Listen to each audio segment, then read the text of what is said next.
একবার এক পিতা ও পুত্র রাত্রিতে আহার গ্রহণের জন্য বসেছে। পুত্রের মা থালা করে সবজি ও পুড়ে যাওয়া রুটি তাদের কাছে নিয়ে এসেছে। পুত্রের মা জানত যে রুটিগুলি ঝলসে গেছে আগুনের আঁচ লেগে, তাই তিনি খাবার দেওয়ার সময় নিজের ভুল স্বীকার করে ক্ষমা চাইলেন।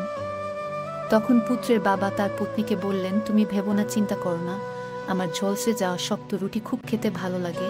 এই কথা শুনে পুত্র অসন্তোষ অনুভব করল আর তার পিতাকে বলল, পিতা, আপনি সত্যি বলছেন ঝলসানো রুটি আপনার খেতে ভালো লাগে? পিতা বলল, তোমার মা আজ সারাদিন কাজ করেছেন আর তিনি হয়তো আজ সত্যিই অনেক ক্লান্ত, আর পুড়ে যাওয়া রুটি এমন কিছু নয়, কিন্তু মুখ থেকে বলা কঠিন কোনো শব্দ মানুষের মনে অনেক বড় আঘাত সৃষ্টি করতে পারে। এই বলে পিতা তার পুত্রকে আরও বলল, তুমি জানো পুত্র, আমাদের জীবন ভুল ত্রুটি দিয়ে ভরা। আমি এমন কোনো মানুষ দেখিনি যিনি একেবারে পরিপূর্ণ, যার মধ্যে কোনো দোষ বা ভুল নেই। আর আমি জীবন থেকে এটাই শিখেছি, একে অপরের ভুলগুলোকে স্বীকার করে নিতে হয়, অন্যের ভুলগুলোকে ক্ষমার মাধ্যমে ও একে অপরকে তার ত্রুটি দিয়ে পছন্দ করতে জানতে হয়, তবেই সম্পর্কে সফলতা আসবে।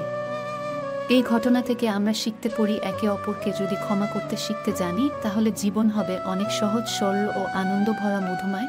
যদি আপনাদের আমার ভিডিওটি ভালো লেগে থাকে তাহলে আমার ভিডিওটি একটা লাইক করে দেবেন। ধন্যবাদ।